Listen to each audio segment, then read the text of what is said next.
आइए दोस्तों, मैं आपको काउंट इफ बताता हूँ।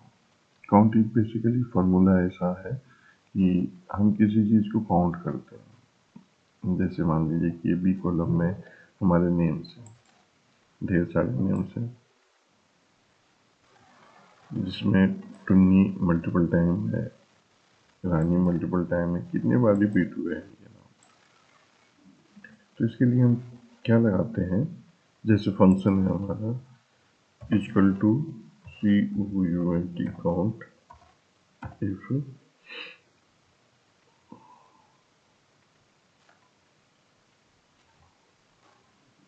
और जिस रेंज से हमको काउंट करनी है वो रेंज सेलेक्ट कर लेंगे, इसको फ्रीज कर देंगे और फिर जैसे रानी इसमें निकालनी है तो मैं रानी को सिलेक्ट कर देता हूँ। ठीक है, 3 आ गए, रानी 3 है, 1 2 3। अगर यहाँ महेश डाल दूँ तो यहाँ 2 हो जाएगा। ठीक है,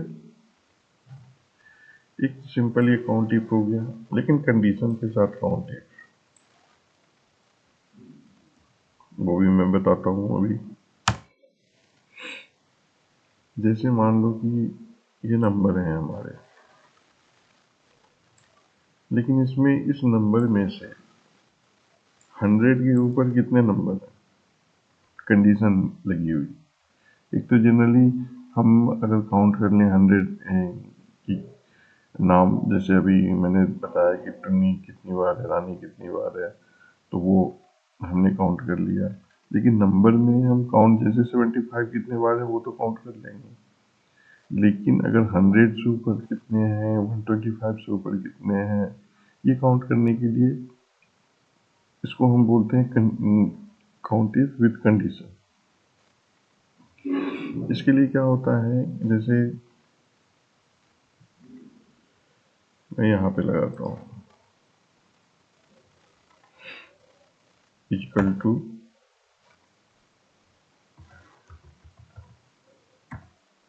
काउंट इफ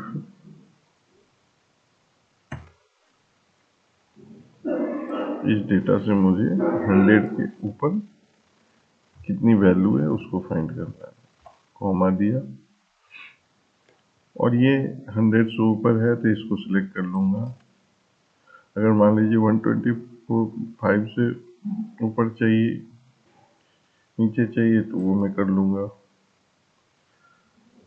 अब जैसे मान लीजिए 100 मैंने सिलेक्ट कर ली, 11 है, 1 2 3 4 5 6 7 8 9 10 11, लेकिन यही अगर E4 हो जाए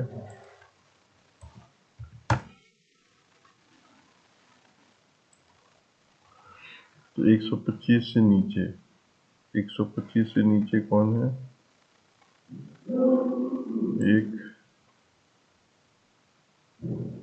2, ये तो 125 है, मुझे 125 यानी 124 तक काउंट करनी है।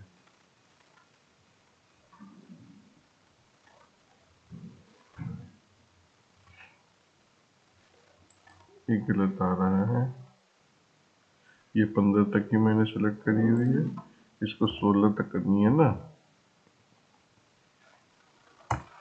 अब 3 आएगा, 1 है 125 से नीचे, 2 है 125 से नीचे, और 3 है। अब यहाँ देखिए कि ऑलरेडी पहले से भी फॉर्मूला लगे हुए हैं, मैंने पहले से लगा रखा है। रानी कितनी बार है, ये यहाँ पे रानी 2 बार आ गया। ऐसे कितने रानी है जिसके मार्क्स 50 से ज़्यादा है 150 से, तो ये कंडीशन लगा देंगे, यहाँ भी लिखा हुआ है। ठीक है,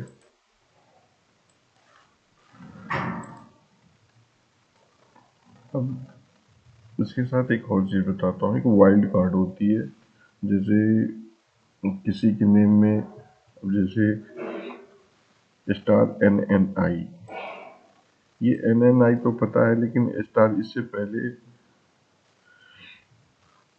क्या था ये मुझे याद नहीं है, मान लीजिए। तो जिस वर्ड के लास्ट में एन एन आई हो, वो कितने कैरेक्टर हैं, मतलब कि उसकी काउंट करनी है। तो कैसे काउंट करेंगे?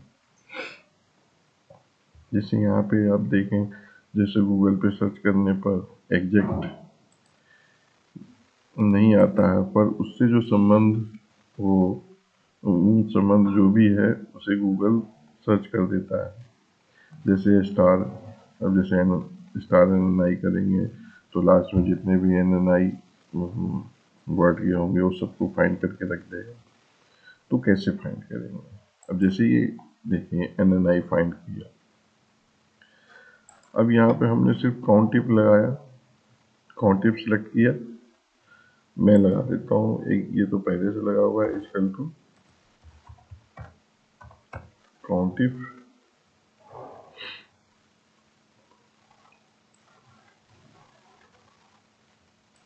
इसको सेलेक्ट कर लिया और सिंपल सा ये एन एन आई डाल दे। ये दो हो गए। लेकिन रानी में ही अगर मैं यहाँ पे डबल एन डाल दूं तो आप देखो ये 3 हो जाएंगे, क्योंकि एन एन आई आगे अगर हम एम ए भी डाल दें ना तो भी फर्क नहीं पड़ता, क्योंकि वो तो सिर्फ देख रहा है कि इस वर्ड के लास्ट में एन एन आई है। ठीक है दोस्तों, इसी तरीके से काउंट इप्स हैं। काउंट इप्स में क्या है कि हम मल्टीपल कंडीशन लेते हैं। जैसे हम अभी तक सिर्फ ये काउंट कर रहे थे कि ये नाम कितनी बार है, 100 से ज़्यादा कितनी वैल्यू है। ठीक है, लेकिन अब काउंट इफ में देखेंगे कि रानी का, अभी तक तो हम सिर्फ मतलब सिर्फ एक कॉलम पे जा रहे थे, इसमें 100 से ज़्यादा कितने हैं, 20 कितनी बार है, ये हम सर्च कर रहे थे।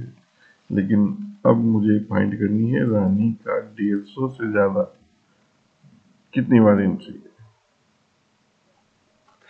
अब जैसे यहाँ देखें, रानी 150 है, रानी 179 है। ठीक है, उसके बाद 2 ही जगह रानी का है। तो हम यहाँ फंक्शन लगाते हैं। जैसे मैं यहाँ फंक्शन लगा देता हूँ, इक्वल टू COUNT काउंट इप्स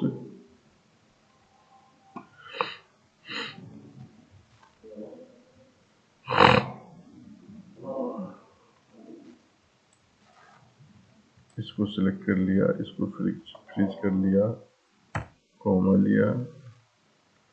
अब मुझे इसमें से चाहिए कितने, 150 से ज़्यादा वाले को, इसको भी सिलेक्ट कर लिया, फ्रीज कर दिया। सॉरी, इसके बाद ये कॉलम की वो डेटा जहाँ तक है वहाँ सेलेक्ट करने के बाद मुझे